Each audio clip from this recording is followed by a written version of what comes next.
Hello दोस्तों, मैं लेकर आ गई हूँ आपके लिए एक बहुत ही जबरदस्त चाइनीज मूवी जो कि भरी हुई है रोमांस और कॉमेडी के तड़के से। But before we start the movie, do not forget to like the video and subscribe to my channel. Movie की शुरुआत में हम देखते हैं हमारी क्यूट सी फीमेल लीड जिया को, जिसकी आंख खुली उसके फोन पर आने वाले मैसेज से, जिसमें डायरेक्टर उससे पूछ रहा था, मुझे पता चला है कि आपकी कार का एक्सीडेंट हो गया है, क्या आप आज शूट के लिए आएंगी। मैसेज देकर जिया काफी परेशान हो गई क्योंकि उसको बिल्कुल भी याद नहीं था कि वो कौन है और कहाँ पर है और ये मैसेज डायरेक्टर ने क्यों किया है। अभी वो इस सारे सिनेरियो को समझने की कोशिश कर ही रही थी कि डोरबेल बजती है। जैसे ही उसने दरवाजा खोला, कुछ लोग उसके दरवाजे के सामने खड़े थे, जिनको देखते हुए जिया उनसे कहने लगी कि तुम लोग मुझे डिस्टर्ब कर रहे हो, तुम लोगों को शर्म आनी चाहिए, मैं अभी पुलिस को कॉल करके बुलाती हूँ कि तुम लोग रेजिडेंट्स को डिस्टर्ब करते हो। जिया की इस बात पर तो वो आदमी तब ही गया और कहने लगा, मुझे लगता है कि तुम्हारे दिमाग ने तो काम करना ही छोड़ दिया है, क्या तुम भूल गई हो तुमने हमारे पैसे देने हैं और आज तुम्हारी डेट ओवर हो चुकी है। जिया उसके हाथ से पेपर लेकर देखती है, जिसके मुताबिक जिया को उस आदमी के 500,000 युआन देने थे और ये देखकर तो उसकी तो जैसे आंखें ही निकल आई और वो सोचने लगी कि मैं इतनी यंग लड़की हूँ, मैंने इतना उधार क्यों लिया होगा। लेकिन उस आदमी के तेवर देखते हुए जिया को अपना मूड चेंज करना ही पड़ा और एक्टिंग शुरू करते हुए कहने लगी कि प्लीज मुझ पे तरस खा लो, देखो मेरा तो अभी अभी एक्सीडेंट हुआ है, मैं इतनी यंग लड़की हूँ, 2 दिनों में मैं इतने पैसे कहाँ से लाऊंगी, प्लीज मुझ पे तरस खा लो और थोड़ी सी एक्सटेंशन दे दो। जिस पर वो आदमी कहता है कि ठीक है, ज्यादा एक्टिंग करने की कोई जरूरत नहीं। जिया भी उसकी बात पर खुश हुई ही थी, तभी वो आदमी कहने लगा कि इन 3 दिनों पर भी इंटरेस्ट होगा। वो लोग तो चले गए, लेकिन जिया को अब इस बात की टेंशन थी कि 3 दिनों में वो 500,000 युआन कहाँ से लाएंगी। तभी वो घर पर आते हुए कहने लगी कि पता नहीं एक्सीडेंट से पहले मैं क्या क्या करती रही हूँ, भला मैंने किसी से इतने सारे पैसे क्यों लिए होंगे, ऐसा करती हूँ इस घर को छान लेती हूँ, क्या पता मुझे यहाँ पर कोई कीमती चीज मिल जाए और उसको बेचकर मैं इनका उधार दे सकूँ। घर की तलाशी लेते हुए उसको डायरी में एक पिक्चर मिलती है जिसमें शक्ल नहीं थी, लेकिन उस पिक्चर को देखते हुए उसे तो जैसे कुछ याद आने लगा। सीन शिफ्ट होता है तो हम देखते हैं हमारे हैंडसम मेल लीड युबाई को, जो कि इस वक्त एक कंपनी के बाहर खड़ा था। उसका मैनेजर उससे कहने लगा कि जिस लड़की को आपसे मिलना है वो अंदर मौजूद है। आप जानते हैं ना कि आपकी ग्रैनी इस बात को कितनी इंपॉर्टेंस देती है, आप अंदर जाकर उससे मिल लें। क्या आपको अब भी लगता है कि आप उस लड़की को बर्दाश्त नहीं कर सकते? ना चाहते हुए भी युबाई को अपनी ग्रैनी याद आने लगी, जिन्होंने उससे एक बहुत ही इंपॉर्टेंट प्रोजेक्ट सिर्फ इसलिए ले लिया था क्योंकि वो किसी से एंगेजमेंट नहीं कर रहा था। मैनेजर युबाई को समझाता है कि आप जाकर उस लड़की से मिल लें, इस तरह शायद आपकी प्रॉब्लम्स कम हो जाए। लेकिन युबाई ये करने के लिए बिल्कुल भी रेडी नहीं था और उससे कहता है कि मुझे कुछ देर के लिए अकेला छोड़ दो। एक्चुअली युबाई की तबीयत पहले ही ठीक नहीं थी। उसका मैनेजर उसके पीछे जाने लगा, लेकिन युबाई उसको एक दफा फिर रोकता है। हर गुजरते वक्त के साथ युबाई की तबीयत पहले से ज्यादा खराब हो रही थी, लेकिन वो अकेले ही वॉक करने लगा। जबकि दूसरी तरफ जिया को भी आज किसी भी तरह सही टाइम पर शूट के लिए पहुंचना था, क्योंकि उसको पैसों की बहुत ज्यादा जरूरत थी। जिया बहुत ही जल्दी में थी और कहने लगी, शुक्र है आज मैं 2 घंटे पहले ही निकल आई हूँ, मुझे किसी भी तरह टाइम पर शूट के लिए पहुंचना होगा। और इस तरह अंधाधुंध भागने के बाद उसकी टक्कर युबाई से हो जाती है, जो कि मामूली सी टक्कर लगने के बाद नीचे गिर चुका था। युबाई के इस तरह नीचे गिरने ने जिया को अच्छा खासा परेशान कर दिया था और वो कहने लगी कि क्या हो गया है, एक मामूली सी टक्कर ही हुई है और तुम तो नीचे ही गिर गए हो, तुम्हें ज्यादा तो नहीं लगी क्या, तुम सीरियस हो, प्लीज एक्टिंग करने की कोई जरूरत नहीं है, मैं ऑलरेडी बहुत परेशान हूँ। तभी युबाई उसका हाथ पकड़ता है और इसके साथ ही युबाई बेहोश हो गया, जिसको बेहोश होता देखकर जिया कहने लगी कि यार प्लीज क्या हो गया है, अब मर मत जाना, तुमने मुझे अपना एड्रेस भी नहीं बताया, तुम्हारी बॉडी में कहाँ लेकर जाऊंगी। तभी वहाँ पर युबाई का मैनेजर आ जाता है, जो जिया से कहने लगा, मुझे लगता है कि आपको हमारे साथ चलना होगा क्योंकि अब ये आपका हाथ नहीं छोड़ने वाला। मूवी आगे बढ़ती है तो युबाई अपने घर पर मौजूद था, जहाँ पर अब उसको होश आ चुका था। तभी जिया उससे कहने लगी कि अगर तुम्हारी आंखें पूरी तरह से खुल चुकी हैं तो प्लीज मेरा हाथ छोड़ दो। हाथ छोड़ते ही युबाई को खांसी होने लगी। तभी जिया कहती है कि रुको, मैं तुम्हें पानी पिलाती हूँ, मुझे तुम्हारी तबीयत ठीक नहीं लग रही। जबकि युबाई को जिया का अपने लिए इस तरह परेशान होना काफी अच्छा लगा। जिया को एक दफा फिर डायरेक्टर की कॉल आ चुकी थी, जो कि उसको शूट के लिए पहुंचने के लिए कह रहा था। तभी जिया उससे कहने लगी कि ठीक है, अब तुम मुझे ठीक लग रहे हो, मुझे चलना चाहिए। लेकिन युबाई उसको वहां से जाने नहीं देना चाह रहा था। तभी उससे कहने लगा कि एक तो तुम्हारी टक्कर की वजह से मेरी तबीयत इतनी खराब हो गई और अब तुम मुझे छोड़कर जा रही हो। जिस पर जिया उसको एक्सप्लेन करने लगी कि मुझे किसी के बहुत सारे पैसे वापस करने हैं और उसकी वजह से मुझे काम पर जाना ही होगा, तुम्हें परेशान होने की कोई जरूरत नहीं। ऐसा करो, तुम मेरे फोन में अपना नंबर सेव कर लो, मैं तुम्हें कांटेक्ट करती रहूंगी, तुम्हें जब भी मेरी जरूरत हो मैं तुम्हारे पास जरूर आऊंगी, लेकिन अभी मुझे जाना होगा। जिया के जाने के बाद युबाई का मैनेजर वहाँ आता है, जो युबाई को बताने लगा कि आपकी ग्रैंडमा ने कॉल की थी, उन्हें ये जानना था कि आपकी उस लड़की के साथ मुलाकात कैसी रही। इसके अलावा उन्होंने आप दोनों के लिए एक स्केड्यूल भी दिया है, जिसके मुताबिक आप लोगों को मिलना होगा।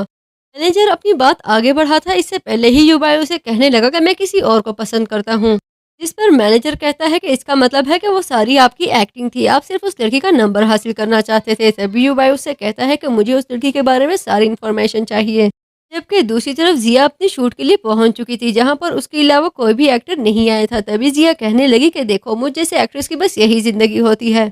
जब तक हम नहीं होते इन्हें हमें बुलाने की जल्दी होती है, लेकिन जब हम यहाँ पर आ जाए तब उनके पास करवाने के लिए कोई काम नहीं होता। तभी जिया का कोस्टर उसके साथ रिहर्सल करने लगता है और जिया की एक्टिंग देखकर वो काफी इम्प्रेस हो चुका था। नेक्स्ट शूट के लिए जिया बाहर आती है तो डायरेक्टर उसे बताने लगा कि कुछ ही देर में हमारी हीरोइन आ जाएगी, लेकिन मैं तुम्हें बता दूं कि वो एक बहुत ही नखरीली लड़की है। जिया डायरेक्टर से पूछती है कि ये वाला सीन तो आज सुबह को शूट होना था। तभी डायरेक्टर बताने लगी कि एक्चुअली हमारी हीरोइन सुबह नहीं आती, उसके शूट के लिए हमें 2 बजे तक वेट करना पड़ता है। कुछ ही देर में हमारी हीरोइन आ जाएगी, लेकिन मैं तुम्हें बता दूं कि वो एक बहुत ही नखरीली औरत है और बहुत जल्दी गुस्से में आ जाती है, इसलिए तुम्हें सावधान रहना होगा। हीरोइन के आने पर डायरेक्टर उसे शूट कराने के लिए कहती है, जिस पर हीरोइन कहने लगी कि मैं शूट नहीं करवा सकती, इतनी तेज धूप में मेरी स्किन खराब हो जाएगी। डायरेक्टर उसको कन्विंस करने लगी, लेकिन उसको कन्विंस करना बिल्कुल भी आसान नहीं था। तभी उसके पास जिया आकर उसे कहने लगी कि सब आपका वेट कर रहे हैं, प्लीज आप शूट करवा लें। आपको अपना एटीट्यूड प्रोफेशनल रखना चाहिए और वैसे भी इतने सारे लोगों को वेट करवाना बिल्कुल भी अच्छी बात नहीं है। और उसकी इस बात पर हीरोइन को बहुत गुस्सा आ गया। तभी वो कहने लगी कि ये लड़की कौन है, ये कल की आई लड़की अब मुझे एटिकेट सिखाएगी, मैं इसकी बातें सुनने के लिए बिल्कुल भी यहाँ नहीं आई। जिया की तरफ से डायरेक्टर हीरोइन से माफी मांगती है, लेकिन वो कहने लगी कि मुझे इस लड़की को यहाँ पर नहीं देखना है, इसको मूवी में से निकाल दो। जबकि उसके जाने के बाद जिया मन ही मन में कहने लगी कि अल्लाह अल्लाह करके एक जॉब लगी थी, अब वो भी हाथों से निकल गई। सीन शिफ्ट होता है तो जिया एक रेस्टोरेंट में बैठी हुई थी, जहाँ पर खाना खाने के बाद वो काफी सारा ड्रिंक करती है और इसके साथ ही खुदा से शिकायत करने लगी कि आपने मेरा बेड़ा गर्क कर दिया है। इतनी सालों से मेहनत करने के बाद अब मैं थक चुकी हूँ, लेकिन मैं अब भी एक लूजर ही हूँ। इतनी मुश्किलों से जॉब लगी थी और वो भी मेरे हाथों से चली गई। मेरी हालत देखो, क्या मेरी हालत देखकर आपको तरस नहीं आता? कुछ देर बाद युबाई को उसके फोन पर एक कॉल आती है, जो कि रेस्टोरेंट की तरफ से थी। रेस्टोरेंट मैनेजर उसको बताता है कि क्या आप मिस्टर सिक बात कर रहे हैं? जिस नंबर से मैंने आपको कॉल की है, ये लड़की हमारे रेस्टोरेंट में बहुत ज्यादा ड्रिंक करने के बाद बदहाल हो चुकी है, प्लीज आकर इसको यहाँ से ले जाएं। अपने लिए मिस्टर सिक का नाम सुनकर युबाई को काफी अजीब लगा, लेकिन वो कुछ ही देर में रेस्टोरेंट पहुंच चुका था, जहाँ पर वो जिया को लेकर जाने लगा। उसको देखते ही जिया कहने लगी कि तुम कौन हो? ओ हाँ, तुम तो वही सिक इंसान हो जिसकी वजह से मुझे इतनी पेमेंट करनी पड़ी। तुमने सिर्फ एक्टिंग की थी, मैं बहुत अच्छे से जानती हूँ, तुम्हें कुछ भी नहीं हुआ। क्या तुम जानते हो मैं पहले ही कितनी परेशान हूँ, मुझे किसी के इतने सारे पैसे देने हैं। तभी युबाई पूछता है कि कितने पैसे देने हैं और वो कहती है कि मुझे 500,000 युवान देने हैं, लेकिन तुम्हें मेरे मैटर में खुद को इन्वॉल्व करने की कोई जरूरत नहीं, मैं किसी का एहसान नहीं लेती। हमारे टीचर ने हमें सिखाया था कि अपनी प्रॉब्लम्स हमें खुद सॉल्व करनी चाहिए, और वैसे भी ये कोई 50 युवान नहीं जो तुम दे दोगे।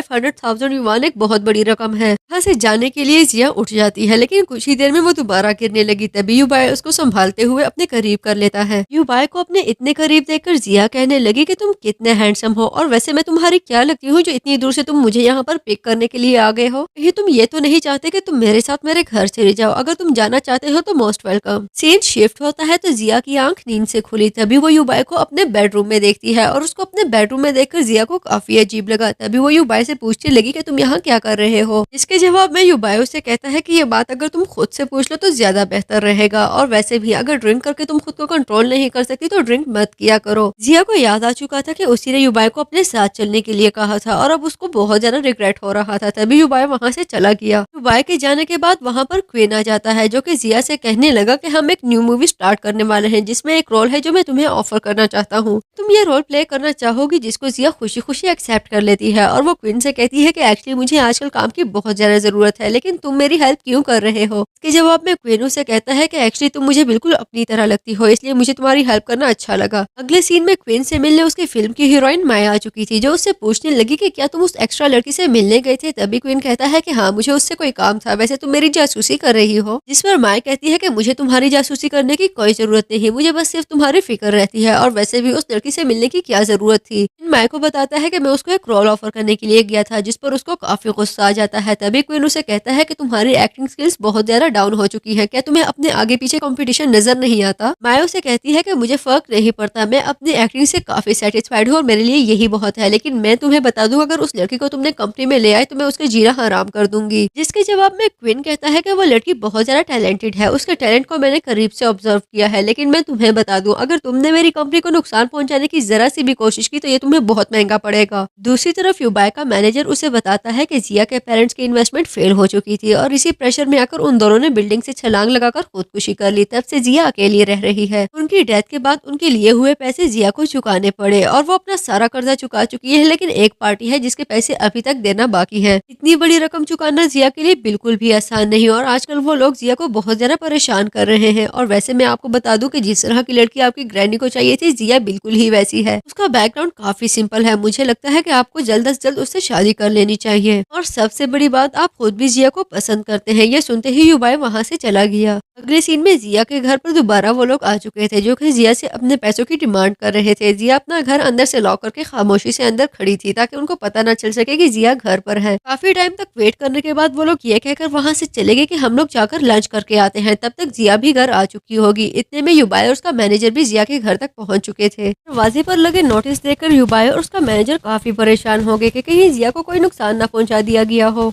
कुछ देर बाद जिया दरवाजा खोलती है। तभी मैनेजर कहने लगा कि उसे कोई काम है इसलिए उसको जाना होगा और वो वहाँ से चला गया। मैनेजर के जाने के बाद जिया युबाई से अंदर चलने के लिए कहता है। कुछ ही देर बाद वो उससे पूछने लगी कि तुम यहाँ पर क्यों आए हो, जिस पर युबाई कहता है कि मैं तुम्हारे साथ कॉन्ट्रैक्ट करने आया हूँ। जिया वो कॉन्ट्रैक्ट देखती है और वो कुछ और नहीं बल्कि मैरिज कॉन्ट्रैक्ट है। तभी जिया उससे पूछने लगी क्या तुम चाहते हो कि मैं अपनी बॉडी तुम्हें सेल करूँ? तो ऐसा कुछ नहीं होने वाला। युबाई ने जिया को बताया कि ऐसा कुछ भी नहीं है। एक्चुअली मेरी ग्रैनी चाहती है कि मैं शादी कर लूँ, जबकि मैं शादी नहीं करना चाहता और तुम्हें भी पैसों की जरूरत है। तुम्हें भी अपना डेट पे करना होगा। इस डील में हम दोनों की भलाई है। मेरी भी मुश्किल आसान हो जाएगी और तुम्हारा भी भला हो जाएगा। लेकिन जिया ऐसा करने से इनकार कर देती है और वो कहने लगी कि मैं जानती हूँ तुम अमीर लोगों के बस यही चौंचले हैं। उसकी इस बात पर युबाई ने उसको याद दिलाया कि किस तरह लोग उसको उधार लेने के लिए परेशान कर रहे हैं और उसके पास पैसे बिल्कुल भी नहीं। और ना चाहते हुए भी जिया इस मैरिज कॉन्ट्रैक्ट के लिए राजी हो चुकी थी। लेकिन कन्विंस होने के बाद भी उसने ये कंडीशन जरूर रखी कि जब भी मेरे पास पैसे आए मैं तुम्हारी अमाउंट में वापस कर दूंगी और तुम मुझे डिवोर्स दे देना।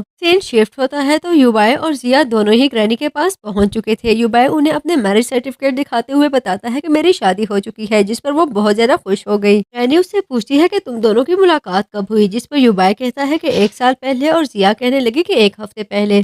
और ये सुनते ही ग्रैनी समझ चुकी थी कि यकीनन दाल में कुछ काला है और वो उससे कहने लगी कि क्या तुम लोग मेरे सामने फेक मैरिज का ड्रामा कर रहे हो? ये मैरिज रियल है और फेक नहीं। ये यकीन दिलाने के लिए युबाई उनसे कहता है कि मैं जिया से बहुत ज्यादा प्यार करता हूँ और वो जिया को अपने करीब लाकर उसे केस कर लेता है। युबाई की इस हरकत पर जिया को बहुत ज्यादा गुस्सा आ रहा था। वो गाड़ी में बैठी युबाई का वेट कर रही थी और उसके आने के बाद उससे कहने लगी कि आखिर तुम ऐसा कैसे कर सकते हो? इस तरह अचानक से मुझे केस करने की परमिशन तुम्हें किसने दी है? तभी युबाई कहता है कि परेशान मत हो, आइंदा मैं तुम्हें केस करने से पहले तुम्हें पहले ही इन्फॉर्म कर दूंगा। इसी बात ने जिया का मूड मजीद खराब कर दिया। तभी वो कहने लगी कि मैं एक और एग्रीमेंट तुम्हारे साथ साइन करवाना चाहती हूँ, जिसके मुताबिक तुम मुझे इस तरह से टच नहीं कर सकते। जिया की इस बात पर युबाई को कोई ऑब्जेक्शन नहीं थी, लेकिन वो उससे कहने लगा कि तुम अपने घर जाकर अपनी चीजें पैक करो, आज से हम एक साथ रहेंगे। अब हमारी शादी हो चुकी है, इस तरह अलग रहना अच्छा नहीं लगता। अगले सीन में जिया अपने घर में मौजूद थी। तभी उसको फील होता है कि उसको चक्कर आने लगे हैं। डोरबेल बजती है। दरवाजा खोलने पर मिस्टर क्विन मौजूद थे, जो कि अंदर आकर उससे कहने लगे कि क्या तुम मेरी कंपनी को ज्वाइन करना चाहोगी? और इससे ज्यादा जिया को क्या चाहिए था? वो जानती थी कि उसकी कंपनी ज्वाइन करते ही जिया बहुत ज्यादा फेमस होने वाली है और उसको बहुत ज्यादा पैसे भी मिलेंगे। जिया मिस्टर क्विन को पानी ऑफर करती है, लेकिन एक दफा फिर चक्कर आने की वजह से पानी उसके ऊपर गिर जाता है। जबकि उसी वक्त एक दफा फिर डोरबेल बजती है। क्विन उसे कहता है कि मैं रेस्ट रूम में जाकर अपने कपड़े ठीक करता हूँ, तुम दरवाजा खोलो। दरवाजा खुलने पर बाहर युबाई मौजूद था, लेकिन दरवाजा खोलते ही जिया को चक्कर आने लगे और इसी दौरान क्विन भी बाहर आ चुका था। क्विन और युबाई एक दूसरे को देखकर काफी कंफ्यूज हो चुके थे। तभी क्वीन जिया से कहता है कि एक्चुअली युबाई मेरा कजन है। जिया कहने लगी मुझे यकीन नहीं आ रहा कि तुम दोनों एक दूसरे को जानते हो। तभी क्वीन कहने लगा कि एक्चुअली ये मेरा सीनियर भी रह चुका है। तभी क्वीन वहाँ से जाने लगा। क्वीन के जाने के बाद युबाई जिया से पूछने लगा कि ये लड़का यहाँ पर क्या कर रहा था, जिस पर जिया कहती है कि वो मुझसे काम के मुतालिक बात करने आया था। तभी युबाई कहता है कि इतनी रात को कौन प्रोफेशनल टॉक करता है। जिया उसे कहने लगी कि क्या तुम जेलस फील कर रहे हो? अगर तो ऐसा है तो मैं तुम्हें बता दूं, ठीक है कि मैं बहुत चार्मिंग हूँ, लेकिन तुम्हें मुझसे प्यार करने की कोई परमिशन नहीं और वैसे भी हमारी मैरिज सिर्फ कॉन्ट्रैक्ट मैरिज है। ये बोलकर जिया युबाई के करीब जाने लगी, लेकिन युबाई उसे दूर हटता है। युबाई जिया से पूछने लगा कि क्या तुम सच में उसके साथ काम करना चाहती हो, जिस पर जिया कहती है कि हाँ, मुझे उसकी कंडीशंस अच्छी लगी हैं और मैं उसके साथ जरूर काम करूंगी। और इस सब के दौरान युबाई सोच रहा था कि उसकी ग्रैनी एक्टिंग से कितनी नफरत करती है। सीन शिफ्ट होता है तो जिया और युबाई एक दफा फिर ग्रैनी से मिलने के लिए आ चुके थे। ग्रैनी जिया से कहने लगी मुझे युबाई ने बताया कि तुम्हारे पेरेंट्स की काफी पहले डेथ हो चुकी चुकी है। मैं जानती हूँ तुमने काफी मुश्किल लाइफ गुजारी है, लेकिन अब मैं तुम्हें मजीद किसी मुश्किल का सामना अकेले नहीं करने दूंगी। तुम्हें कभी भी कोई भी प्रॉब्लम हो तो मुझे जरूर बताना। और तभी वो पूछने लगी कि वैसे आजकल तुम क्या करती हो।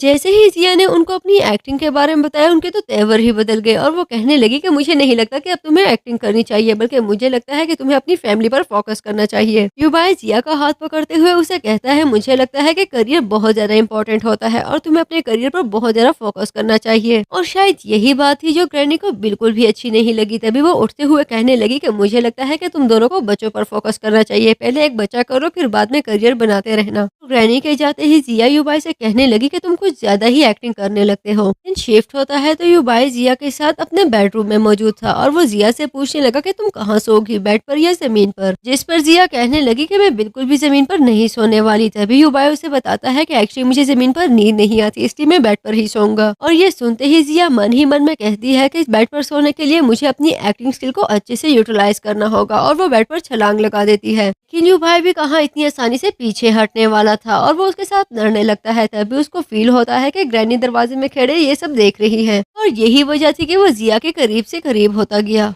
लेकिन ग्रैनी के जाते ही जिया एक दफा फिर युबाई से कहती है कि वो जमीन पर बिल्कुल नहीं सोएगी। तभी युबाई कहने लगा कि ठीक है, तुम बेड पर सो सकती हो। जिया भी सिचुएशन को समझ चुकी थी। लेकिन ये क्या, सुबह जब युबाई की आंख खुली तो जिया भी उसके साथ जमीन पर ही सो रही थी। अभी युबाई उठने ही लगा था कि उसकी नजर जिया के स्क्रिप्ट पर पड़ती है और वो उसका स्क्रिप्ट देखकर समझ चुका था कि ये यकीनन किसी प्रोजेक्ट में काम करने वाली है। अगले सीन में जिया कंपनी जाने के लिए बिल्कुल रेडी हो चुकी थी। तभी वो अपना कॉन्ट्रैक्ट और स्क्रिप्ट ढूंढ रही थी जो कि उसको बिल्कुल भी नहीं मिल रहा था। लेकिन बाद में वो उसको युबाई के पास मिलता है। युबाई कहता है कि मैं सिर्फ इसे देख ही रहा था। तभी जिया कहने लगी कि कहीं तुम मेरे साथ काम तो नहीं करना चाहते। उसकी ये बात युबाई को बिल्कुल भी अच्छी ना लगी। तभी वो कहने लगा कि मेरी कमर्शियल वैल्यू यकीनन तुमसे ज्यादा है। जिस पर वो कहती है कि तुम्हारी एज भी यकीनन मुझसे ज्यादा ही है। अगले सीन में जिया क्वीन के साथ मौजूद थी। क्वीन उससे पूछने लगा कि क्या तुमने सारा कॉन्ट्रैक्ट देख लिया है, तुम उसको साइन करने के लिए रेडी हो। जिस पर जिया कहती है कि हाँ, मैं बिल्कुल रेडी हूँ। इनफैक्ट मैंने तुम्हारा दिया हुआ स्क्रिप्ट भी याद कर लिया है। तभी क्वीन कहने लगा कि ये बहुत जबरदस्त हो गया, मुझे लगता है कि अब हम दोनों को रिहर्सल करनी चाहिए। लेकिन इतने में वहाँ पर वाएं पहुंच चुकी थी जो कहने लगी, इतनी बड़ी दुनिया है लेकिन मुझे समझ नहीं आती, मैं जहाँ भी जाऊँ तुम वहाँ पर पहले से मौजूद होती हो। क्या तुम्हें जाने के लिए कोई और जगह नहीं मिली या तुम मुझ पर नजर रख रही हो। उसकी ये बात भले जिया को बहुत बुरी लगी, लेकिन वो मन ही मन में कहती है कि पहले भी इसके साथ लड़ने की वजह से मेरी जॉब चली गई, इस बार मैं अपना कॉन्ट्रैक्ट बिल्कुल भी जाया नहीं करने वाली। तभी वो कहती है कि मैं मानती हूँ कि पिछली बार गलती मेरी थी, लेकिन तुम्हारा दिल बहुत बड़ा है, प्लीज मुझे माफ कर दो। और ये सुनते ही मैं उससे कहने लगी कि तुम एक बहुत ही फेक लड़की हो, प्लीज जेन्युइन रहा करो, जैसी अंदर से हो वैसे ही बाहर से रहा करो। और यही बात थी जो क्वीन को काफी बुरी लगी। क्वीन माए पर चिल्लाने लगा। तभी वो कहती है कि क्या तुम्हारा दिमाग हिल चुका है, तुम इस अजनबी लड़की के लिए मुझ पर चिल्ला रहे हो, कहीं इसने तुम पर कोई जादू तो नहीं कर दिया। और इसी बिगड़ती सिचुएशन की वजह से जिया कहने लगी कि उसे कोई जरूरी काम है इसलिए उसको चलना चाहिए। थके जाने के बाद माई क्वीन से कहने लगी कि क्या तुमने अपना एटीट्यूड देखा है, तुम मुझसे ऐसे बात कैसे कर सकते हो। तभी क्वीन उससे कहने लगा, मुझे लगता है कि तुम्हें अपना एटीट्यूड देखना चाहिए। उस लड़की ने कितने आराम से तुमसे माफी मांग ली है, इससे ज्यादा तुम्हें क्या चाहिए, तुम सारी बात को भूल क्यों नहीं चाहती, तुम चाहती क्या हो आखिर। और इसी बात के जवाब में माई उससे कहने लगी कि मुझे वो रोल चाहिए जो तुमने इस लड़की को दिया है। तभी वो कहता है कि मैं तुम्हें नहीं दे सकता, अगर तुम्हें ये रोल चाहिए तो तुम्हें खुद लेना होगा। तभी माई कहती है कि मैं तुम्हारे आगे रिक्वेस्ट बिल्कुल भी नहीं करने वाली, मैं डायरेक्टर से बात करने लगी हूँ और तुम देखना वो बहुत आराम से ये कैरेक्टर मुझे दे देंगे। मूवी के अगले सीन में जिया अपने घर पर मौजूद थी, लेकिन वो बहुत ज्यादा फ्रस्ट्रेट थी क्योंकि उसके लिए किसी भी मूवी में कैरेक्टर लेना बहुत ज्यादा मुश्किल हो रहा था।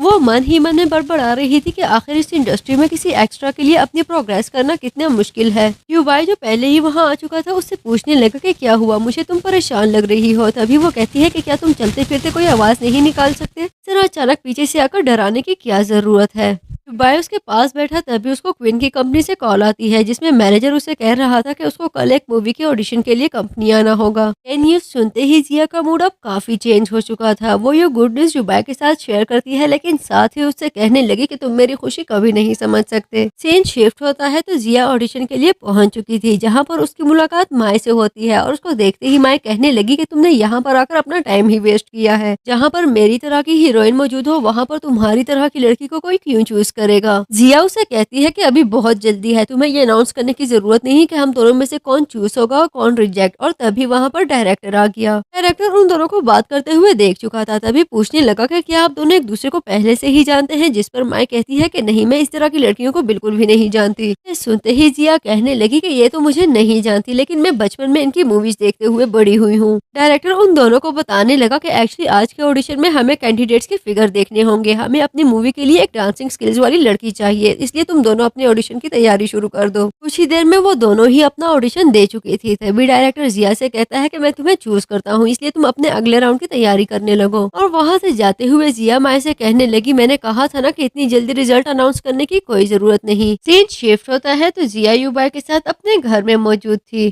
कंपनी की तरफ से जिया को कल सुबह 8 बजे फिल्मिंग एरिया में आने के लिए कहा जाता है। तभी जिया कहने लगी कि वो अवेलेबल है और जरूर आएगी, जबकि युबाई भी टाइमिंग और लोकेशन नोट करता है। मूवी आगे बढ़ती है तो पूरा दिन गुजारने के बाद बेलाखिर रात को जिया अपने घर आती है, लेकिन जैसे ही वो अपने घर में इंटर हुई उसको चक्कर आने लगे। अरे ये क्या! जैसे ही जिया की नजर युबाई पर पड़ी उसके चक्कर बिल्कुल ठीक हो गए और अब उसकी तबीयत संभल चुकी थी। तभी वो सोचने लगी कि यकीनन मेरी तबीयत का इसके साथ कोई लिंक है। युबाई तो जैसे अपनी ही दुनिया में खोया हुआ था। जिया उसके पास आकर देखती है तो युबाई को बहुत ज्यादा टेम्परेचर था। तभी जिया उसको रूम में लेकर गई और उसकी देखभाल करती है। युबाई को इस तरह करीब देखकर जिया को उस पर प्यार आने लगा, लेकिन वो खुद को रोकते हुए कहने लगी कि मुझे इसकी केयर करनी चाहिए और देखो मैं क्या सोच रही हूँ। कुछ ही देर में जिया खुद भी सोने लगी, लेकिन युबाई की आवाज़ों के साथ सोना बिल्कुल भी आसान नहीं था। तभी वो कहती है कि मुझे अच्छा तो बिल्कुल नहीं लग रहा, लेकिन तुम पेशेंट हो, मैं बर्दाश्त कर लूंगी। अगले सीन में जिया लॉन्च में मौजूद थी और वो मन ही मन में सोच रही थी कि मुझे रात को उसको किस नहीं करनी चाहिए थी। तभी कहने लगी कि कोई बात नहीं, ये उसके लिए मेरी चैरिटी हो गई। और उसकी ये बातें युबाई ने भी सुन ली थी। तभी युबाई उसके पास आते हुए उससे पूछता है कि तुम क्या मना रही हो और कौन से किसके बारे में बात कर रही थी। कहीं ऐसा तो नहीं कि एक दफा फिर ड्रिंक करने के बाद तुमने मेरी मासूमियत का फायदा उठाया हो? अगर ऐसा है तो मैं तुम्हें बता दूं कि सावधान रहा करो। सीन शिफ्ट होता है तो हम माई को देखते हैं जो क्वीन से कह रही थी, मुझे लगता है कि आज रात तुम्हें और मुझे डायरेक्टर के साथ डिनर पर जाना चाहिए। लेकिन ये सजेशन क्वीन को बिल्कुल भी अच्छी नहीं लगी। तभी वो कहने लगा कि क्या तुम उसे ब्राइब देने की कोशिश कर रही हो? तभी माई कहती है कि मुझे ऐसा करने की कोई जरूरत नहीं, डायरेक्टर ने वैसे भी मुझे चूज कर ही लेना है, तुम जानते तो हो मेरे अलावा उसके पास कोई ऑप्शन ही नहीं। तभी क्वीन कहता है कि मैं जानता हूँ तुम बहुत ज्यादा इनसिक्योर फील कर रही हो, तुम्हें बस इसी बात का डर है कि कहीं वो तुम्हें छोड़कर जिया को चूज ना कर ले। अगले सीन में युबाई को उसके फैमिली डॉक्टर की तरफ से कॉल आती है, जिन्होंने युबाई को बताया कि उसके टेस्ट की रिपोर्ट्स आ चुकी है और रिपोर्ट्स बिल्कुल क्लियर है। समझ नहीं आ रही आपकी कफिंग में ब्लड क्यों आ रहा है, हो सकता है कि आपके पेरेंट्स में से किसी को ये शिकायत रही हो और ये बीमारी जेनेटिक हो। तभी युबाई उससे पूछता है कि क्या इस बीमारी के ठीक होने के चांसेस है, जिस पर वो कहता है कि नहीं। डॉक्टर ने बताया कि ये बीमारी काफी रेयर है, लेकिन इसका ठीक होना बिल्कुल भी आसान नहीं। युबाई अपनी ग्रैनी के पास जाकर उससे पूछने लगा कि मुझे एग्जैक्टली बताएं मेरे डैड को क्या हुआ था, आपने मुझे हमेशा से बताया है कि उनको एक अजीब सी बीमारी थी। ग्रैनी उससे पूछने लगी कि एकदम से तुम्हें अपने डैड का ख्याल क्यों आया। तभी युबाई कहता है कि देखिए मेरी तबीयत बिल्कुल भी ठीक नहीं और न ही मैं ज्यादा देर जिंदा रहने वाला हूँ। मैंने आपसे पहले ही कह दिया था कि मुझे शादी नहीं करनी है, लेकिन आपने जबरदस्ती मेरी शादी करवा दी। देखे मेरे बाद उस लड़की का क्या होगा। आप हमेशा बहुत ज्यादा सेल्फिश हो जाती हैं, आप बस इतना चाहती थी कि कोई हो जो मेरे बाद मेरी कंपनी को संभाल सके। अगले दिन जिया घर पहुंची तो घर में काफी अंधेरा था। तभी वो युबाई के पास आकर उससे पूछने लगी कि तुमने लाइट्स ऑन क्यों नहीं की। युबाई जिया से कहने लगा कि मैं तुम्हारे साथ रिलेशनशिप खत्म कर रहा हूँ, मैं इस कॉन्ट्रैक्ट को टर्मिनेट करता हूँ और तुम आजाद हो, जहाँ चाहो जा सकती हो। और ये बात तो जैसे जिया को बिल्कुल भी अच्छी ना लगी। तभी वो कहने लगी कि क्या तुम मुझे छोड़ना चाह रहे हो, और इसके साथ ही वो बेहोश हो गई। युबाई जिया को सोफे पर लेटाता है। तभी युबाई के करीब आते ही जिया की तबीयत अचानक से संभल चुकी थी और वो मन ही मन में कहने लगी, यकीनन इसके साथ मेरा कोई ना कोई कनेक्शन जरूर है। युबाई उठने लगा तो जिया उसे उठने से मना करती है। तभी युबाई कहता है कि मैं तुम्हारे लिए पानी लाने वाला हूँ, जिस पर वो कहती है कि मुझे प्यास नहीं, बस तुम मेरे पास रहो। अगले सीन में जिया के साथ साथ मैं भी ऑडिशन देने के लिए पहुंच चुकी थी। क्वीन और डायरेक्टर दोनों ही ऑडिशन लेने के लिए वहाँ पर मौजूद थे। ऑडिशन लेने के बाद डायरेक्टर जिया से पूछने लगा कि तुम्हारा मसला क्या है, तुम इतना अजीब बिहेव क्यों कर रही हो, तुम्हारी बॉडी लैंग्वेज भी काफी अजीब लग रही है। लास्ट टाइम तुमने इतना अच्छा ऑडिशन दिया था, पता नहीं आज तुम्हारे साथ क्या मसला है। जिस पर जिया कहती है कि एक्चुअली जो कैरेक्टर मुझे मिला है ये फॉग से इंसान बना है, अपने कैरेक्टर में रियलिटी लाने के लिए मुझे कुछ एनिमलिस्टिक हैबिट्स को अपनाना होगा और मैं वही कर रही हूँ। मैंने डॉग्स और कैट्स को बहुत अच्छे से ऑब्जर्व किया है और उनकी बॉडी लैंग्वेज बिल्कुल ऐसी ही होती है। तभी क्वीन कहने लगा कि मुझे उसकी बात बिल्कुल सही लग रही है, इसने खुद को बहुत अच्छे से ग्रूम कर लिया है और यही वजह थी कि जिया ने मैंने बहुत आसानी से क्वीन और डायरेक्टर दोनों को ही कन्विंस कर लिया। ऑडिशन से वापसी पर जिया घर पहुंच चुकी थी। तभी वो युबाई को कॉल करके कहती है कि मेरे लेग्स में बहुत ज्यादा पेन हो रहा है, क्या तुम नीचे आ सकते हो। युबाई के नीचे आने पर जिया उसे कहती है कि एक्चुअली आज मुझे बहुत ज्यादा चलना पड़ा और इस वजह से मेरे लेग्स में बहुत ज्यादा पेन हो रहा है। युबाई उसे कहता है कि चलो हम दोनों एक दूसरे को डिवोर्स दे देते हैं। डिवोर्स की सूरत में तुम्हें मेरी तरफ से मिलने वाली अमाउंट ही काफी होगी और तुम्हें इतना ज्यादा काम भी नहीं करना पड़ेगा। जब इस जिया कहने लगी कि क्या इसके अलावा तुम्हारे पास करने के लिए कोई बात नहीं, पता नहीं तुम मेरी बात का यकीन करोगे या नहीं, लेकिन मैं तुम्हें बता दूं कि मैं तुम्हें बिल्कुल नहीं छोड़ सकती। युबाई जिया को उठाकर अंदर ले जाता है। उसके पाँव पर बैंडेज लगाने के बाद युबाई उसे कहता है कि तुम इतनी हाई हील्स क्यों पहनती हो, आइंदा से तुम हाई हील्स नहीं पहनोगी। जिसके जवाब में जिया कहती है कि एक्चुअली ये मेरे प्रोफेशन की रिक्वायरमेंट है, वरना हील्स पहनना किसको पसंद होगा। इन शिफ्ट होता है तो युबाई काम कर रहा था। तभी जिया उसके पास आते हुए उसे कहने लगी कि ये लो मेरी तरफ से तुम्हारी पहली अमाउंट। युबाई उसे कहने लगा मुझे लगता है कि तुम भी डिवोर्स की तैयारी कर रही हो। जिस पर जिया कहती है कि आखिर तुम हर बात में डिवोर्स को क्यों ले आते हो, समझने की कोशिश क्यों नहीं करते, मुझे डिवोर्स नहीं चाहिए। ये सुनते ही युबाई उससे कहने लगा कि ये सब मैं तुम्हारे लिए कर रहा हूँ, मैं चाहता हूँ कि मैं तुम्हें इस जबरदस्ती के रिश्ते से आजाद कर दूं। जिया उससे कहती है कि मुझे डिवोर्स नहीं चाहिए, अगर तुम मेरे लिए कुछ करना चाहते हो तो बस यही करो कि मेरे सामने डिवोर्स की बात मत किया करो। जिया सोचती है कि ये हर बात में डिवोर्स को ले आता है। मुझे लगता है कि ये किसी भी सूरत डिवोर्स देकर ही रहेगा, लेकिन मुझे जब तक हो सके मैं टालती रहूंगी। अभी तक तो मुझे ये भी पता नहीं चला कि मुझे बार बार चक्कर क्यों आते हैं। जिया युबाई से कहने लगी तुम्हारे पीए ने मुझे बताया था कि तुम्हारी बर्थडे आने वाली है। जिस पर वो कहता है कि मैं अपनी बर्थडे को सेलिब्रेट नहीं करता, इसलिए ये मैटर नहीं करता। ये बात सुनते ही जिया उसे कहने लगी कि इस बार हम तुम्हारी बर्थडे बहुत अच्छे से सेलिब्रेट करेंगे और अगर तुम ऐसा नहीं करने वाले तो मैं तुम्हें डिवोर्स बिल्कुल भी नहीं दूंगी। सीन शिफ्ट होता है तो युबाई जिया की बताई हुई जगह पर पहुंच चुका था और उसके पास आते ही युबाई उससे कहने लगा कि तुमने मुझे यहाँ पर क्यों बुलाया है। वो युबाई को वो केक दिखाती है जो वो युबाई के लिए लाई थी, लेकिन युबाई इस सब में बिल्कुल भी इंटरेस्टेड नहीं था। जिया उससे कहने लगी कि चलो मैं भी विश मांगती हूँ और तुम भी कोई विश मांगो। इसके बाद वो उससे कहने लगी कि अब मुझे लगता है कि हमें ड्रिंक करना चाहिए। युबाई ड्रिंक नहीं करता इसलिए वो उसको बेवरेज देती है। तभी युबाई उससे कहने लगा कि ज्यादा ड्रिंक करने की कोई जरूरत नहीं, तुम जानती हो कि तुम कंट्रोल से बाहर निकल जाती हो। जिस पर जिया कहने लगी मैंने तुमसे पहले ही कह दिया था कि मैं तुम्हारी बर्थडे सेलिब्रेट करूंगी। इसके जवाब में जिया उससे कहती है कि जब तक तुम मेरे साथ हो मुझे किसी भी बात का खौफ नहीं। ड्रिंक करने के बाद जिया एक दफा फिर अपने होश खोने लगी थी। तभी उसको मारते हुए कहती है कि आखिर तुम मुझे डिवोर्स क्यों देना चाहते हो, तुम वाकई मेरे साथ नहीं रहना चाहते। देखो तुमने केक भी नहीं खाया। और उसको केक खिलाने के बाद कहती है कि बस मैं सारी जिंदगी तुम्हारे साथ रहना चाहती हूँ और उसको किस करने लगी। लेकिन अब की बार युबाई भी कदम आगे बढ़ाने लगा और उसको किस करता है। जिया को उसके रूम में लेटाने के बाद युबाई भी अपने रूम में चला गया, जहाँ पर जिया के गिफ्ट को उठाते हुए वो कहने लगा कि आज से ये मेरे लिए जिया का सब्स्टिट्यूट है। दूसरी तरफ जब जिया की आंख खुली तो उसने देखा कि युबाई उसके साथ रूम में मौजूद ही नहीं और उसको काफी बुरा लगा कि देखो इसने अभी से मेरे और अपने बीच में बाउंड्री सेट कर ली है। जिया युबाई से अपोलोजाइज करती है कि वो उसे उठाना नहीं चाह रही थी। तभी युबाई कहता है कि क्या मैं जिंदा हूँ, मुझे यकीन नहीं आ रहा। युबाई जिया को हक करता है, उसको किस करता है। तभी जिया उससे कहने लगी कि कल तक तो तुम्हें सिर्फ डिवोर्स की सोच रही थी और आज कितना स्ट्रेंज बिहेव कर रहे हो। जिया युबाई को देखने के लिए उसके रूम में आई। तभी वो देखती है कि उसके दिया हुआ गिफ्ट युबाई के पास ही पड़ा हुआ है। वो गिफ्ट उठाने के लिए आगे बढ़ी तभी युबाई की आंख खुल गई। सीन में युबाई बैठा कुछ काम कर रहा था। तभी उसको एक दफा फिर अपने डॉक्टर की कही हुई बातें याद आने लगी, जिन्होंने उसे बताया था कि इस तरह की बीमारी वाले लोग 30 साल से ज्यादा नहीं जी पाते। इस बात पर युबाई उससे माफी मांगता है। तभी जिया मन ही मन में सोचने लगी कि ये मेरा हस्बैंड है, आखिर किस करने के लिए ये मुझसे माफी क्यों मांग रहा है।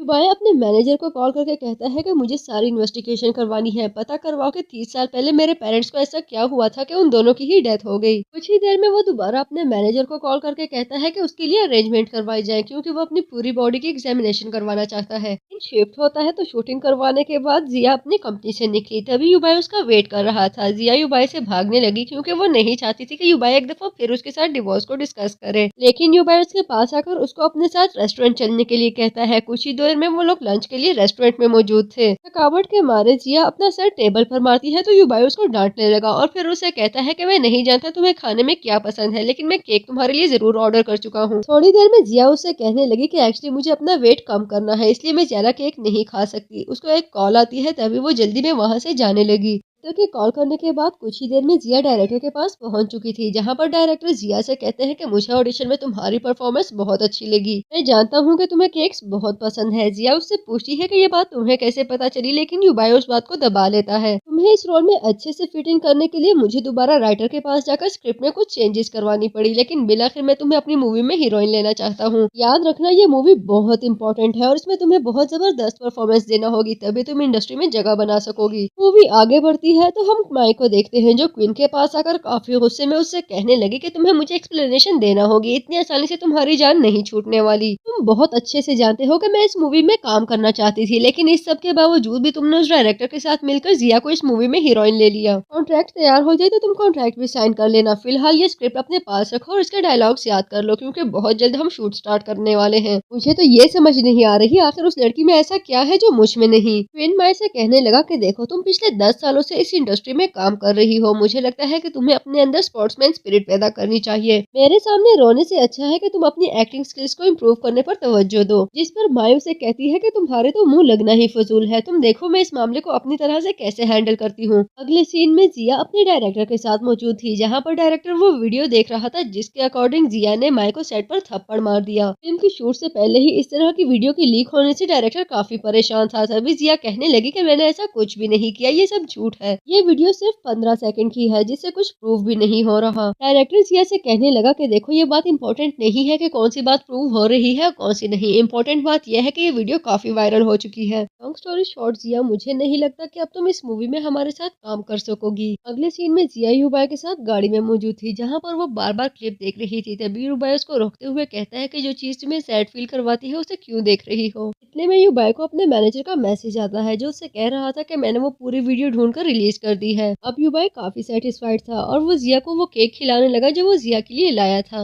मूवी आगे बढ़ती है तो हम जिया को उसकी न्यू एजेंट के साथ देख रहे थे, जो उससे कह रही थी मुझे लगता है कि आपको फिल्मों की झंझट में नहीं पड़ना चाहिए, बल्कि आपको कमर्शियल प्रोजेक्ट करने चाहिए। इससे आपको अमाउंट भी ज्यादा मिलेगी और ज्यादा मेहनत भी नहीं करनी पड़ेगी। अगले सीन में जिया अपने घर में सो रही थी, तभी उसको एक दफा फिर उसकी एजेंट की कॉल आती है, जो उससे कह रही थी कि मैंने कुछ स्क्रिप्ट्स को सेंड किया है, आप प्लीज उसे देख लेना। एजेंट वैन उसे बताती है कि एक्चुअली मुझे मिस द गोल्डन डेज के डायरेक्टर ने कांटेक्ट किया था। उन्होंने बताया कि उन्होंने अभी तक अपनी मूवी की हीरोइन को सिलेक्ट नहीं किया और वो चाहते हैं कि आप उनके साथ काम करें। मुझे लगता है कि आपको दोबारा उनके साथ जरूर काम करना चाहिए। जिस पर जिया कहने लगी कि वो जरूर काम करेगी। अगले सीन में जिया की मुलाकात डायरेक्टर से होती है, जो उससे कह रहा था कि मुझे किसी भी सूरत तुम्हें ही अपनी मूवी में कास्ट करना है। सीन शिफ्ट होता है तो जिया की मूवी का शूट बस स्टार्ट होने ही वाला था, लेकिन अभी तक हीरो नहीं पहुंचा था और इसी बात को लेकर सभी लोग गॉसिप कर रहे थे कि जिया के रेपुटेशन की वजह से कोई भी उसके साथ काम करने के लिए रेडी नहीं। इतने में आवाज आती है कि हमारी मूवी का हीरो पहुंच चुका है। जिया के साथ साथ बाकी सब लोग भी हीरो को देखने के लिए बेताब थे। तभी वहाँ पर हीरो आता है, जो कि कोई और नहीं बल्कि हमारा अपना हीरो युबाई था। जिया युबाई को देखकर काफी खुश हो चुकी थी, लेकिन उसे पूछना नहीं भूली कि तुम यहाँ पर क्या कर रहे हो। जिस पर वो कहता है कि मैं रियल में तुम्हारा हीरो बनने आया हूँ। वहाँ पर मौजूद मीडिया पर्सन युबाई से क्वेश्चन करने लगे कि 8 साल पहले आपकी मूवी के लिए आपको नेशनल अवार्ड दिया गया था, लेकिन आप अचानक स्क्रीन से गायब हो गए, इसकी क्या वजह हो सकती है। युबाई आंसर देता है, इससे पहले ही डायरेक्टर मीडिया को कोई भी इररिलेवेंट क्वेश्चन करने से मना करता है। युबाई और जिया अपना सीन शूट करवाते हैं, तभी वहाँ पर माई और क्वीन भी आ चुके थे। नेक्स्ट सीन में युबाई का मैनेजर उसे बताता है कि आज सीन के दौरान किसी ने मैम की शूज को चेंज कर दिया था और यही वजह है कि वो गिरते गिरते बची थी। युबाई उससे कहने लगा कि इसके बारे में जिया को कुछ भी बताने की जरूरत नहीं, लेकिन हाँ, इन्वेस्टिगेशन पूरी करवाओ कि इसके पीछे किसका हाथ है। अगले सीन में जिया के साथ साथ युबाई भी सोने की तैयारी कर रहा था। तभी जिया उसे कहने लगी कि जमीन पर सोने से तुम्हारी तबीयत खराब हो जाती है, इसलिए तुम्हें बेड पर सोना चाहिए। बेड पर आने के बाद युबाई उसे कहने लगा कि तुमने आज ग्रैनी से कहा था कि तुम पूरी कोशिश करोगे कि हमारा बेबी हो सके, और मैंने तुम्हारी इस बात को काफी सीरियस ले लिया था।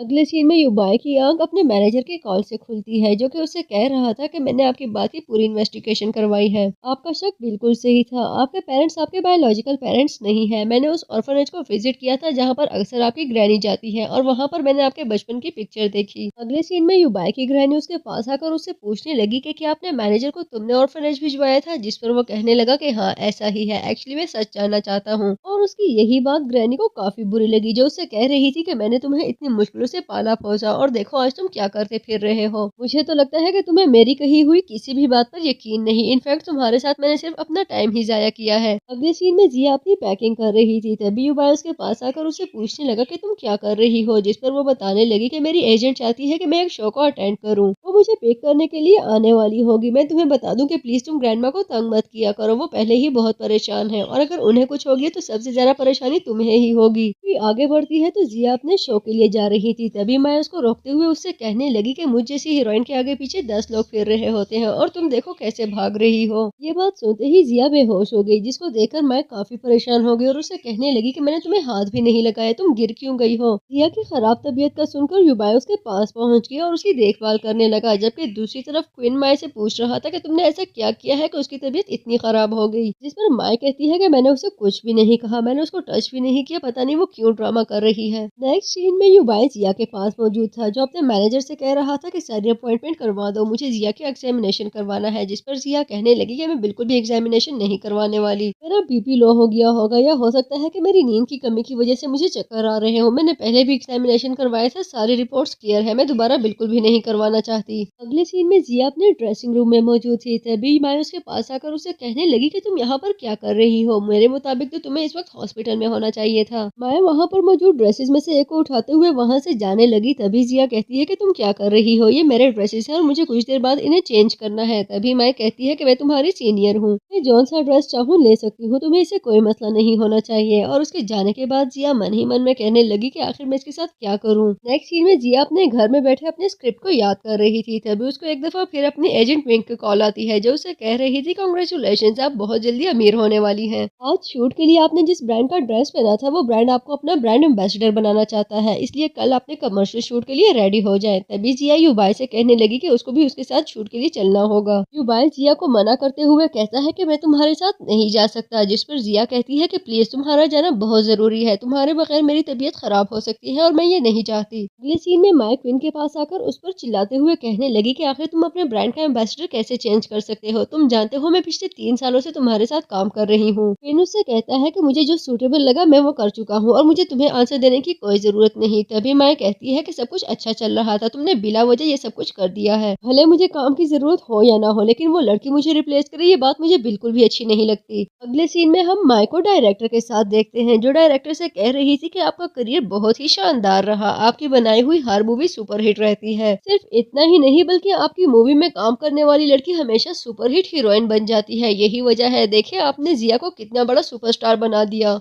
इस बात पर डायरेक्टर कहने लगा कि तुम्हें यकीनन कोई मिसअंडरस्टैंडिंग हुई है, जिया को मैंने नहीं बल्कि उसके खुद के एफर्ट्स और टैलेंट ने सुपरस्टार बनाया है। और उसी वक्त डायरेक्टर को बताया गया कि नेक्स्ट सीन शूट के लिए रेडी है, तभी वो वहां से चला गया। जिसके जाने के बाद माई जिया को कॉल करके कहती है कि मैं अच्छे से जानती हूँ तुम्हें इस फिल्म में तुम्हारे हस्बैंड के कहने पर कास्ट किया गया था। माई की इसी बात की वजह से जिया घर काफी गुस्से में पहुंची और वो युबाई के पास आकर उससे पूछने लगी कि क्या डायरेक्टर ने मुझे तुम्हारे रेफरेंस की वजह से कास्ट किया था। युबाई जिया को एक्सप्लेन करता है कि यकीनन तुम्हें कोई मिसअंडरस्टैंडिंग हुई होगी, तुम डायरेक्टर को अच्छे से जानती हो, तुम्हें लीडिंग रोल दिया गया वो भी तुम्हारी परफॉर्मेंस की वजह से। और इसी बात को लेकर जिया युबाई से काफी नाराज थी, तभी वो उसको अपने साथ रूम शेयर नहीं करने देती। नेक्स्ट सीन में वो सब डिनर कर रहे थे, तभी ग्रैनी कहने लगी कि एक्चुअली मेरी एज काफी हो चुकी है और मैं अच्छे से वॉक भी नहीं कर सकती, मेरी एक फ्रेंड की बर्थडे है और मैं जानती हूँ कि मेरी तरफ से तुम दोनों वो अटेंड करो। जिया उनसे कहने लगी कि आपको परेशान होने की कोई जरूरत नहीं है, मैं जरूर जाऊंगी उन्हें विजिट करने के लिए। नेक्स्ट सीन में हम देखते हैं कि माइक क्वीन के पास आई है। क्वीन उससे पूछने लगा कि तुम यहाँ पर क्या कर रही हो, तभी माइक कहती है कि तुम्हारी वजह से मेरा सारा करियर खराब हो गया, अगर तुम उस लड़की को जरूरत से ज्यादा इंपॉर्टेंस ना देते तो मैं लीडिंग एक्ट्रेस के बाद अब सेकेंडरी एक्ट्रेस ना बनती, लेकिन ये सब तुम्हारी वजह से हुआ। मुझे समझ नहीं आ रही आखिर उस लड़की में ऐसा क्या है जो तुम उसको इतना सपोर्ट कर रहे हो, क्या उसने तुम पर कोई जादू कर दिया है। लेकिन सच कहूँ तो अपनी हालत पर गुस्सा आने के बाद जब मैं तुम्हारी हालत देखती हूँ तो मुझे बहुत ही हंसी आती है। उसने कितनी आसानी से तुम्हें उल्लू बना लिया, अपनी शादीशुदा जिंदगी में वो काफी खुश है, लेकिन तुमने फिर भी बेवकूफों की तरफ सैलाब के पीछे भागना नहीं छोड़ा। तभी क्वीन उसे बताता है कि एक्चुअली मैं उसे बहुत पसंद पसंद करता हूँ। वो मैरिड है, अपनी लाइफ में खुश है, इसलिए मैंने उसको नहीं बताया, लेकिन मैं चाहता हूँ कि वो हमेशा खुश रहे। यही वजह है कि मैंने कभी उसके सामने अपनी फीलिंग्स को एक्सप्रेस नहीं किया, लेकिन मैं तुमसे भी रिक्वेस्ट करता हूँ कि प्लीज उसे सुकून से रहने दो। मुझे तो खुद कुछ समझ नहीं आ रही कि आखिर तुम उसके पीछे क्यों पड़ी हुई हो। उसने तुम्हारा क्या बिगाड़ा है जिस पर माए कहती है कि मुझे वो लड़की बहुत बुरी लगती है। जितनी आसानी से उसने सब कुछ मुझसे छीन लिया है, मेरा तो दिल करता है कि उसकी जिंदगी ही जहन्नुम बना दूं, लेकिन मैं तुम्हें बता दूं कि मैं इतनी आसानी से पीछे बिल्कुल नहीं हटने वाली। मैं उसको वो सबक सिखाऊंगी कि वो रहती दुनिया तक याद रखेगी। नेक्स्ट सीन में हम जिया को देखते हैं जो क्वीन के पास आती है और काफी गुस्से में थी और उससे कहने लगी कि आखिर तुम मेरे बारे में सोशल मीडिया पर ऐसी बातें कैसे कर सकते हो। मेरे लिए अपनी फीलिंग्स पूरी दुनिया के सामने कन्फेस कर तुम क्या प्रूव करना चाहते हो। तभी क्वीन उससे कहने लगा कि मैं तुम्हें बताना तो नहीं चाहता था, लेकिन अगर अब तुम्हें पता चल ही गया है तो मैं एक्सप्लेन करता हूँ। तुमने फील तो किया ही होगा कि मेरा एटीट्यूड तुम्हारे साथ कितना काइंड है और मैं तुम्हारी कितनी हेल्प करता हूँ। एक्चुअली मैं तुम्हें बहुत पसंद करता हूँ और अपनी फीलिंग्स के बारे में मैं काफी कॉन्फिडेंट हूँ। मुझे बिल्कुल भी फर्क नहीं पड़ता कि तुम्हारी लाइफ किस स्टेज में जा रही है, लेकिन मैं अपनी फीलिंग्स को सिर्फ अपने तक रख रहा हूँ। ये सब सुनने के बाद जिया उससे कहने लगी कि तुम जानते हो कि मैं मैरिड हूँ, इसलिए अच्छा होगा कि तुम मुझसे दूर रहो। इस सीन में युबाई का मैनेजर जिया के डॉक्यूमेंट्स लेकर जा रहा था, तभी उसकी टक्कर माए से हो गई, जिसकी वजह से उसके सारे डॉक्यूमेंट्स हाथ से नीचे गिर गए। नीचे पड़े डॉक्यूमेंट्स में माए की नजर जिया और युबाई के मैरिज कॉन्ट्रैक्ट पर पड़ चुकी थी, जिसके अलावा वो सारे डॉक्यूमेंट्स इकट्ठे कर मैनेजर को दे देती है। मैनेजर वहाँ से चला गया, लेकिन अब मैरिज कॉन्ट्रैक्ट माए के पास था। मूवी आगे बढ़ती है तो हमें पता चलता है कि माए ने वो मैरिज कॉन्ट्रैक्ट युबाई की ग्रैनी को भिजवा दिया है, जिसकी वजह से वो बहुत ज्यादा गुस्से में थी। जिया उनसे कहने लगी कि मैं आपको सारी बातें एक्सप्लेन कर सकती हूँ, लेकिन उन्हें जैसे कोई एक्सप्लेनेशन नहीं चाहिए थी। ग्रैनी जिया से कहने लगी कि तुम एक झूठी और मक्कार लड़की हो जो पैसों के लिए किसी भी हद तक जा सकती है। मुझे तो यकीन भी नहीं आ रहा कि ऐसे कैसे हो सकता है। तुम अभी मेरे घर से निकलने की करो। जिया उनको एक्सप्लेन करना चाहती थी कि जैसे वो सोच रही है वैसा कुछ भी नहीं है। वो और युबाई रियल में एक साथ रहना चाहते हैं, लेकिन ग्रैनी तो जैसे कुछ भी सुनने के लिए रेडी नहीं थी और उसको घर से निकलने के लिए कहती है। जिया पैकिंग करके घर से जा रही थी, तभी उसके सामने युबाई और उसके मैनेजर से हो जाता है। युबाई उसे वहाँ से जाने के लिए मना करता है, लेकिन जिया कहने लगी कि अभी ग्रैनी गुस्से में है, मैं कुछ दिनों के लिए चली जाती हूँ, फिर वापस आ जाऊंगी। युबाई जिया को मना करता है और कहता है कि तुम्हें परेशान होने की कोई जरूरत नहीं, मैं ग्रैनी से बात करूंगा और वो मान जाएंगी। लेकिन तभी जिया कहने लगी कि अभी वो बहुत गुस्से में है, तुम प्लीज उनसे आराम से बात करना। जिया के जाने के बाद युबाई ग्रैनी के पास आया तो ग्रैनी उनको दोबारा वो मैरिज कॉन्ट्रैक्ट दिखाती है और कहती है कि मुझे यकीन नहीं आ रहा, तुम सब मिलकर मुझे उल्लू बनाते रहे। वो लड़की जिसको मैं तुम्हारा प्यार, तुम्हारा जीवन साथी समझ रही थी, वो एक्चुअली पैसों के लिए तुम्हारे साथ रह रही थी। मुझे तो सोचकर ही घिन आने लगी। पता नहीं ऐसा तुम लोग कैसे कर सकते हो। युबाई ग्रैनी को मना करते हुए कहता है कि आप उसके बारे में ऐसा कुछ भी नहीं कहेंगी, वो एक बहुत ही मासूम लड़की है। तभी ग्रैनी कहने लगी कि हाँ मासूम है, तभी तो पैसों की खातिर तुम्हारे साथ अपनी जिंदगी शेयर कर रही थी। और ये सुनते ही युबाई ग्रैनी से कहने लगा, मुझे समझ नहीं आ रही आप इतना ओवर रिएक्ट क्यों कर रही हैं, आप खुद कौन सा मेरी रियल ग्रैनी है। ये सुनते ही ग्रैनी ने उसको थप्पड़ मार दिया और उसे कहने लगी कि तुम्हें ये सब कौन बता रहा है। जिस पर युबाई कहने लगा कि वो सारी बातें जो मुझे पता होनी चाहिए और जो नहीं होनी चाहिए मुझे सब पता है। ग्रैनी उससे कहने लगी कि अगर तुम्हारी यही हरकतें रही तो मैं तुम्हें अपनी कंपनी से निकाल लूंगी और तुम्हारे हाथ कुछ भी नहीं आएगा। जिस पर वो कहने लगा कि मुझे बार बार ये धमकी मत दिया करें, आप जानती है मुझे कोई इंटरेस्ट नहीं। आप क्या मेरे हाथों से कंपनी लेंगी, मैं खुद आपकी सारी चीजें छोड़कर जा रहा हूँ। और कुछ ही देर में वो अपना बैग पैक करके नीचे आ चुका था, जिस पर ग्रैनी उससे कहती है कि 2 दिन में तुम सड़कों पर फिरते रहोगे। ग्रैनी युबाई से कहने लगी कि अगर आज तुमने इस घर से कदम निकाले तो तुम गू फैमिली का मेंबर नहीं रहोगे। जिस पर वो कहने लगा कि मैं पहले भी इस फैमिली का मेंबर नहीं था। युबाई का मैनेजर उसके पीछे आने लगा तो युबाई उससे कहता है कि तुम ग्रैनी के पास जाओ, ऐसा ना हो कि उनकी तबीयत खराब हो जाए, और वहाँ से चला गया। नेक्स्ट सीन में जिया को युबाई के मैनेजर की तरफ से कॉल आती है, जो उसे बता रहा था कि युबाई कहीं चला गया है, अब उसका कोई नामो निशान नहीं मिल रहा। जबकि युबाई खुद सड़कों पर मारा मारा फिर रहा था। कुछ ही देर में जिया उसको लेने के लिए पहुंच चुकी थी और वो जिया के साथ उसके घर चला गया।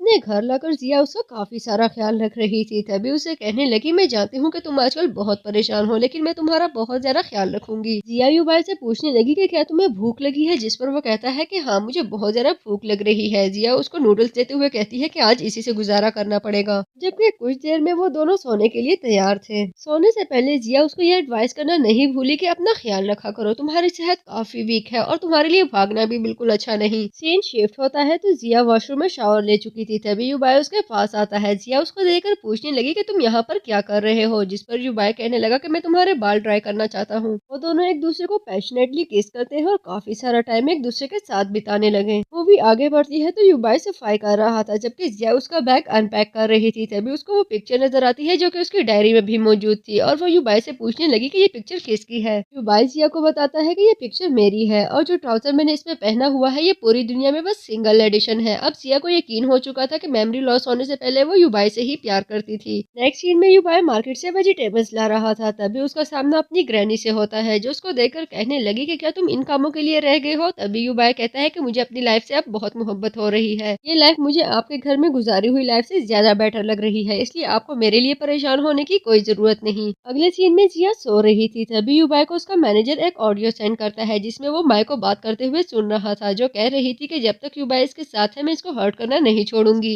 इनफैक्ट अब तो युबाई की ग्रैनी भी मेरे साथ है। और ये सुनते ही युबाई ने डिसाइड कर लिया कि मुझे यहाँ से जाना होगा, मेरी वजह से जिया को खतरा है। कोई मेरी वजह से जिया को नुकसान पहुंचाए ये बात मैं बिल्कुल भी बर्दाश्त नहीं कर सकता। और यही वजह है कि वो पैकिंग करके वहाँ से जाने के लिए रेडी हो चुका था। युबाई अपना फोन मैनेजर को देकर वहाँ से जाने ही लगा। तभी मैनेजर के नंबर पर कॉल आती है। मैनेजर ने युबाई को बताया कि जिया की तबीयत खराब हो चुकी है और वो ग्रैंड माँ के घर पर है। खबर सुनते ही युबाई अपने घर की तरफ भागता है। वहाँ पर जाकर वो डॉक्टर से पूछने लगा कि आखिर इसको ऐसा क्या मसला है, बार बार चक्कर क्यों आ जाते हैं। जिस पर डॉक्टर कहता है कि शायद इसका ब्लड प्रेशर लो है या हो सकता है कि काफी समय तक प्रेशर के नीचे रहने की वजह से ये सब हो रहा है। इसका खाना भी ठीक नहीं है, इस वजह से इस तरह कमजोरी होती रहती है। ऐसा सीवियर कोई भी प्रॉब्लम नहीं है, मुझे नहीं लगता कि आपको परेशान होना चाहिए। तभी युबाई पूछने लगा अगर ऐसा ही है तो फिर वो ऐसे क्यों कहती है कि मेरे पास होने से उसकी तबीयत ठीक हो जाती है। ये सुनकर डॉक्टर कहने लगा हो सकता है कि वो आपके साथ कंफर्टेबल फील करती हो इसीलिए उसने ये बात कही होगी, लेकिन आपको परेशान नहीं होना चाहिए। वैसे आप अपना बताएं आपकी तबीयत कैसी है। मूवी आगे बढ़ती है तो डॉक्टर ग्रैनी को युबाई की सेहत के बारे में अपडेट्स दे रहा था और वो कहने लगा कि युबाई के टेस्ट मैंने छुप के करवा लिए थे, वो अब बिल्कुल ठीक है, आपको बिल्कुल भी परेशान होने की कोई जरूरत नहीं। डॉक्टर ग्रैनी से पूछने लगी कि क्या मुझे ये सारी बातें युबाई को बतानी चाहिए, जिस पर ग्रैनी कहती है कि नहीं, इसकी कोई जरूरत नहीं है, बस वो ठीक है यही बहुत है। युबाई की मुकम्मल तौर पर रिकवरी का सुनकर ग्रैनी काफी खुश हो चुकी थी, जबकि दूसरी तरफ जिया को भी होश आ चुका था। युबाई जिया को हक करता है तो उसको खांसी शुरू हो गई, लेकिन कुछ ही देर में संभलने के बाद युबाई उससे कहने लगा कि मैं तुम्हारे साथ सारी जिंदगी रहूंगा, तुम्हें बिल्कुल भी परेशान नहीं होना। अगले सीन में युबाई और जिया ग्रैनी के पास आते हैं और उनसे माफी मांगने लगे कि हमें आपसे बिल्कुल भी सच नहीं छुपाना चाहिए था, जिस पर ग्रैनी कहती है कि मैं तो बहुत जिद्दी हूँ, इतनी आसानी से माफ नहीं करने वाली। लेकिन बिल आखिर वो जिया की चिकनी चुपड़ी बातों में आ ही चुकी थी और उन दोनों को खुशी खुशी गले लगाती है। अगले सीन में हम जिया को देखते हैं जिसने युबाई की कबर्ड में से एक पिक्चर निकालकर उसको दिखाया और उससे पूछा कि ये पिक्चर हमने कब ली थी, मुझे तो कुछ भी नहीं याद। पिक्चर को देखने के बाद युबाई कहने लगा ये पिक्चर मैंने तब ली थी जब हम दोनों फर्स्ट टाइम मिले थे। और वो याद करता है कि काफी साल पहले जब वो एक गांव में किसी ऑर्गेनाइजेशन के वेलफेयर के लिए गया था, उस वक्त जिया उसके पास आकर उससे ऑटोग्राफ मांगती है, लेकिन युबाई उससे कहने लगा कि एक्चुअली अब मैं एक्टिंग नहीं करता। अगले सीन में हम युबाई और जिया को देखते हैं जो एक अवार्ड शो से वापसी पर आ रहे थे। एक्चुअली जिया को बेस्ट एक्ट्रेस का अवार्ड मिल चुका था और वो दोनों ही बहुत ज्यादा खुश थे। जिया युबाई को अपनी एक्साइटमेंट के बारे में बताने लगी, जिस पर युबाई कहता है कि अभी तुमने इस तरह के और बहुत सारे अवार्ड्स लेने हैं, इसलिए रेडी रहो। तभी जिया उसे कहने लगी कि क्यों ना हम इस खुशी को सेलिब्रेट करें। मूवी आगे बढ़ती है तो हम जिया और युबाई को एक साथ देखते हैं। जिया युबाई को अपना कार्ड देते हुए कहने लगी कि ये फाइनल पेमेंट है, इसके बाद मैं तुम्हारी सारी पेमेंट कर चुकी हूँ। तभी युबाई कहने लगा कि मुझे ये पैसे नहीं रखने, मेरी जिंदगी में आकर तुमने मेरी जिंदगी के सारे रंग बदल दिए, मेरे लिए यही काफी है, इस तरह से तुम काफी पहले मेरी पेमेंट कर चुकी हो। तभी युबाई जिया से कहने लगा कि क्या हम शादी कर लें। जिया हंसते हुए उसको टालती है और कहने लगी कि हम काफी पहले शादी कर चुके हैं, क्या तुम भूल गए हो। तभी वो कहने लगा कि नहीं, मैं चाहता हूँ कि हम दोनों दोबारा से शादी करें और अपनी जिंदगी दोबारा से स्टार्ट करें। इस पर जिया कहती है कि भला मैं क्यों तुमसे शादी करूँ, तुमने तो मुझे प्रपोज भी नहीं किया। और ये सुनते ही युबाई नीचे बैठकर उसको प्रपोज करने लगा, जिस पर जिया कहती है कि मैं मजाक कर रही थी और वो दोनों एक दूसरे को हक कर लेते हैं। मूवी के लास्ट सीन में युबाई और जिया की शादी होने वाली थी। जिया ब्राइडल ड्रेस में युबाई के दिल की धड़कनें बढ़ाने के लिए बिल्कुल तैयार थी, जबकि युबाई भी बेताबी से उसका वेट कर रहा था। जिया युबाई के पास आती है तो वो कहने लगा कि देखो बिल आखिर वो दिन आ ही गया जिसका मैंने बहुत शिद्दत से इंतजार किया था। जो हालत मेरी सेहत की थी मुझे बिल्कुल भी आइडिया नहीं था कि मैं ये दिन जीते जागते देख सकूंगा, लेकिन देखो हमें ये दिन नसीब हो गया। मैं तुमसे वादा करता हूँ कि मैं आने वाली सारी जिंदगी में तुम्हारे अप्स एंड डाउन्स में तुम्हारे साथ रहूंगा, मैं कभी तुम्हें छोड़कर नहीं जाने वाला। और इसके साथ ही वो आगे बढ़ते हुए जिया को पैशनेटली किस करता है कि जिया भी सारी जिंदगी के लिए उसका साथ निभाने के लिए बिल्कुल रेडी थी। और इसके साथ ही हमारी मूवी की हैप्पी एंडिंग हो गई। यकीन है कि आपको ये मूवी जरूर अच्छी लगी होगी। मजीद ऐसी मूवीज के लिए स्टे ट्यून।